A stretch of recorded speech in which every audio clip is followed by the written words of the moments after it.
5 ऐसी आदतें हैं जो आप बिना सोचे समझे हर दिन कर रहे हो, जिसे न्यूरोलॉजिस्ट्स ने ब्रेन किलिंग हैबिट्स का नाम दिया है। देखो, जब भी आपको फिजिकली कुछ डैमेज होता है या आपकी बॉडी में कहीं कोई चोट लग जाती है या कोई बीमारी हो गई, तो उस बॉडी पार्ट में दर्द होता है। बॉडी आपको सिग्नल देती है कि भाई कुछ कर, डॉक्टर के पैसे लेके जा, इलाज कर। पर क्या होता है जब आपकी बॉडी का सबसे इम्पोर्टेंट ऑर्गन ही डैमेज होना शुरू होता है, जो है आपका ब्रेन। पहले कुछ साइंस होते हैं कि आप शॉर्ट टर्म में चीजें जल्दी भूलने लगते हो, फोन अनलॉक करते हो और तुरंत भूल जाते हो कि उठाया क्यों था, कहीं बाहर सामान लेने गए और भूल गए क्या लेने आए थे। दूसरा होता है ब्रेन फॉग, कहीं फोकस नहीं हो पाता, माइंड पूरा डिस्ट्रैक्टेड रहता है, चाहे सामने कोई डिस्ट्रैक्शन हो या नहीं हो, आपका माइंड एक जगह टिक नहीं पाता, क्लियरली कुछ भी सोच समझ नहीं पाते, जिस वजह से आपकी विल पावर कम होती है, डिसिप्लिन खराब होता है और खुद पे से कंट्रोल नहीं रहता। और तीसरा ये है कि हर टाइम इतनी ज्यादा थकान रहती है जैसे कितनी मेहनत कर ली हो। आप सोचते हो ये बॉडी की प्रॉब्लम है, डाइट सही करते हो, दवाई ले लेते हो, पर कुछ ठीक नहीं होता,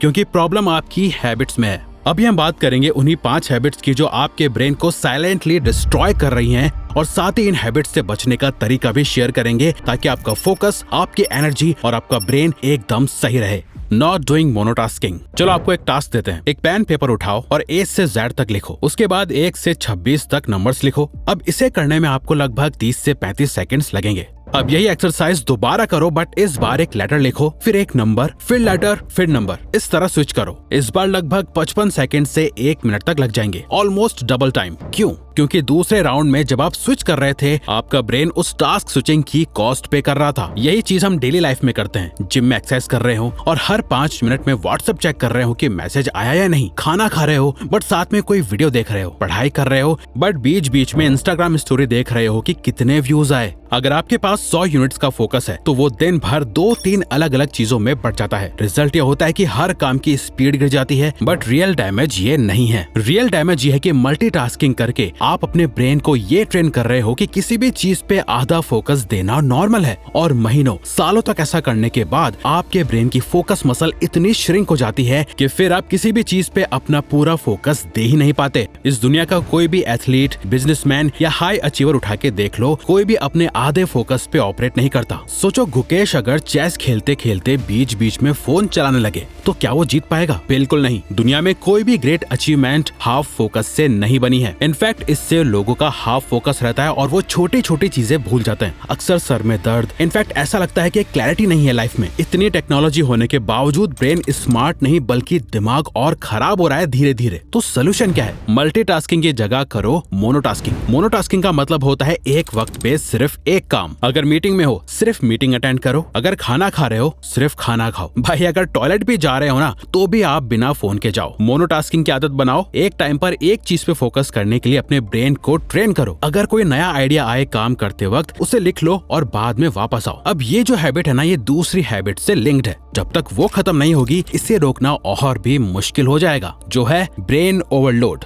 देखो, पर्सनल एक्सपीरियंस से बता रहे हैं, हम खुद यूट्यूब चैनल्स रन करते हैं। हमारा फोन नोटिफिकेशन से भरा रहता है। यूट्यूब पे कमेंट्स, लाइक्स, टीम मेंबर्स के मैसेजेस, इंस्टाग्राम या एजेंट्स, फिर रैंडम नोटिफिकेशंस। पहले हम हर एक नोटिफिकेशन को देखते हैं। चेक करने में 10 से 15 मिनट तो लगते हैं। अगर दिन की 100 नोटिफिकेशन भी देख ली तो 100 से 150 मिनट, यानी एक दिन के 2 घंटे गए। आपका भी यही हाल होगा। इमेजिन करो, आप एक इम्पोर्टेंट मैथ का क्वेश्चन सॉल्व कर रहे हो, बीच में एक नोटिफिकेशन आती है, आप उस तरफ जाते हो और अगर वो इंटरेस्टिंग निकली तो आप उसमें गुम होके 15-20 मिनट लगा देते हो। बट उससे भी बड़ी प्रॉब्लम बताएं, आपको लगता है कि फोन नीचे रखने के बाद आप वापस वहीं से शुरू करोगे जहाँ से छोड़ा था। है सब बिल्कुल नहीं होता। आपका ब्रेन उस मैथ के सवाल के फ्लो में आया था, एक छोटी सी नोटिफिकेशन ने उस फ्लो को तोड़ दिया। जब आप दोबारा पढ़ने लगे, शुरू में 10 से 15 मिनट सिर्फ फ्लो वापस बनाने में लगेंगे, यानी आपका आधा घंटा वेस्ट। अब सोचो, ऐसा दिन भर में कितनी बार होता है। हमने पता है इसका क्या सोल्यूशन निकाला? हमने अपने फोन की सारी नोटिफिकेशन शेड्यूल कर दी, सिर्फ मेन रखी जो हमारे लिए जरूरी है, बाकी सबको शाम 7 बजे का टाइम सेट कर दिया। अब हमें पूरा दिन डिस्टर्बेंस नहीं होती। हम बस एक बार 7 बजे सारी नोटिफिकेशंस चेक करते हैं और बस जो इम्पोर्टेंट लगती है उसी पे ध्यान देते हैं। सिर्फ 20 से 30 मिनट लगते हैं और हमारा फ्लो भी नहीं टूटता। अब देखो, बात यह है ना, अगर आपने इस हैबिट को सीरियसली नहीं लिया तो आप इस तीसरी हैबिट के ट्रैप में अपने आप फंस जाओगे, जो है डूम एंड जंक। देखो, आप कोई भी काम कर रहे हो, एक टाइम पर ब्रेन थक ही जाता है और उस टाइम आपको चाहिए होता है थोड़ा ब्रेक, थोड़ा रेस्ट। आप पढ़ाई करते करते थक जाते हो तो ब्रेक कैसे लेते हो? हम बताएं। ऑटोमेटिकली आपका हाथ जाता है आपके फोन पे और इंस्टाग्राम या यूट्यूब पे और डूम स्क्रॉलिंग शुरू हो जाती है। 15 से 30 मिनट भयंकर रील स्क्रॉलिंग के बाद जब आप वापस बुक देखते हो तो आपको ऑटोमेटिकली नींद आने लगती है, क्योंकि ब्रेन पहले से थका हुआ होता था। ब्रेक के नाम पे आपने उसे रेस्ट देने के बजाय और निचोड़ दिया। ये ऐसा ही है जैसे आप 10 किलोमीटर की मैराथन भागने के बाद रेस्ट के नाम पे घर जाके ट्रेडमिल पे 10 किलोमीटर और भाग रहे हो। इससे आराम नहीं और थकान मिल रही है। और सबसे खतरनाक बात पता है क्या? जो 15-20 मिनट कंटेंट आप देख रहे हो उसका असर आपके ब्रेन पे अलग ही हो रहा है। एक रिसर्च में 63 यंग अडल्ट्स को 2 ग्रुप्स में बांटा गया। एक ग्रुप ने 15 मिनट मोटिवेशनल और इंस्पिरेशनल इंस्टाग्राम फीड देखी, दूसरे ने सिर्फ जंक फूड कंटेंट। बाद में देखा गया जंक फूड वाले ग्रुप को ज्यादा क्रेविंग्स हुई, वो ज्यादा स्ट्रेस्ड और सैड फील कर रहे थे। वहीं पहला ग्रुप थोड़ा मोटिवेटेड फील कर रहा था। जो आप स्क्रीन पर देखते हो वो डायरेक्टली अफेक्ट करता है आप कैसा फील करते हो। सोल्यूशन ये नहीं है कि सोशल मीडिया छोड़ दो, सोल्यूशन है अपने फीड को स्विच करना। जो पेजेस सिर्फ डिजिटल जंक देते हैं उन्हें अनफॉलो करो और ऐसी चीजों को फॉलो करो जो आपको कुछ सिखाए। इसके साथ एक सिंपल सिस्टम भी बनाओ, एक 12 आवर डिजिटल फास्ट। रात 8 बजे से सुबह 8 बजे तक कोई सोशल मीडिया नहीं। ये आपके ब्रेन को दिया गया सबसे पहला गिफ्ट होगा, साइलेंस का गिफ्ट। अब हम बात करेंगे एक ऐसी हैबिट की जो शायद आपने कभी सोची भी नहीं होगी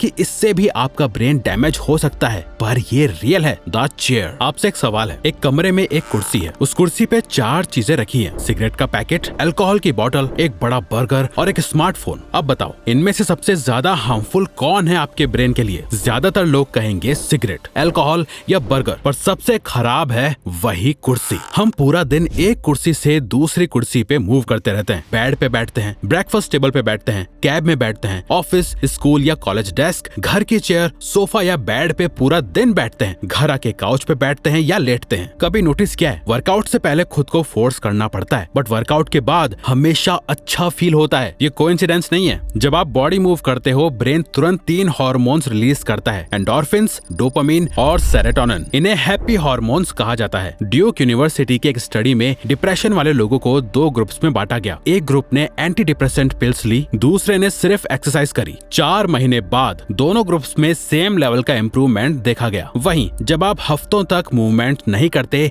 ब्रेन कम हैप्पी हार्मोन्स बनाता है, इसीलिए सुबह उठते ही एक्साइटमेंट फील नहीं होती, काम करते वक्त ब्रेन फॉग फील होता है और सिंपल डिसीजंस लेने में भी ज्यादा टाइम लगता है। याद रखना, मूवमेंट आपके ब्रेन के लिए सबसे बेस्ट मेडिसिन में से एक है। इसीलिए चाहे जिम ज्वाइन करो, पार्क जाओ या कुछ भी दिन में कम से कम 30 मिनट निकालो बॉडी मूव करने के लिए। डेप्रिवेशन ये पूरी लिस्ट की सबसे डेंजरस हैबिट है। चलो टेस्ट करते हैं आपके अंदर ये हैबिट है या नहीं। 3 सवाल है, ऑनेस्टी से जवाब देना। क्या अलार्म बजते ही आप स्नूज बटन दबाते हो? क्या चाय या कॉफी के बिना दिन शुरू नहीं होता? क्या रात को सोने से पहले फोन की स्क्रीन देखते रहते हो? अगर आंसर हाँ है तो अगर आप ये हैबिट फॉलो कर रहे हो तो आपको भी यही आदत की बीमारी है। देखो नींद कितनी ज्यादा इंपॉर्टेंट है, इसके ऊपर एक बहुत ही पावरफुल बुक है, व्हाई वी स्लीप, जिसमें ये बताया गया है कि सिर्फ सोना काफी नहीं होता, आपको अपने ब्रेन के गोल्डन स्लीप विंडो के दौरान सोना होता है, तभी आपका ब्रेन सही तरीके से फंक्शन करेगा। पूरे दिन जैसे जैसे आप सोचते और काम करते रहते हो, आपके ब्रेन सेल्स वेस्ट प्रोड्यूस करते हैं। इनमें से एक है बीटा एमिलॉइड। जब आप सोते हो आपके ब्रेन सेल्स 60% तक श्रिंक हो जाते हैं, जिससे उनके बीच में जगह बनती है। उस जगह से एक फ्लूइड, सेरिब्रोस्पाइनल फ्लूइड, गुजरता है जो ये सारा वेस्ट क्लीन कर देता है। बट जब आप अपनी नींद काट देते हो, लेट नाइट तक जगते रहना, सुबह जल्दी जल्दी रश में उठ के भागने से आपको सही से स्लीप नहीं मिलती और ये वेस्ट सही तरीके से क्लीन नहीं हो पाता। शॉर्ट टर्म में छोटी सी चीजें भूलने लगते हो, किसी का नाम या कभी क्या कहने वाले थे। लॉन्ग टर्म में इसका लिंक अल्जाइमर्स और डिमेंशिया जैसी कंडीशन से पाया गया है। तो करना क्या है? 2 सिंपल चीजें। पहला, कम से कम 7 से 8 घंटे की नींद, ये मिनिमम है। दूसरा और ज्यादा जरूरी, अपने ब्रेन के गोल्डन स्लीप विंडो के दौरान सोना, रात के 10 बजे से सुबह 2 बजे तक। यही वो टाइम है जब आपका ब्रेन और बॉडी अपनी सबसे डीप क्लीनिंग और सबसे पावरफुल रिपेयर करते हैं। तो अगर ये वीडियो आपको अच्छी लगी तो वीडियो को लाइक और चैनल को सब्सक्राइब करके हमें सपोर्ट करो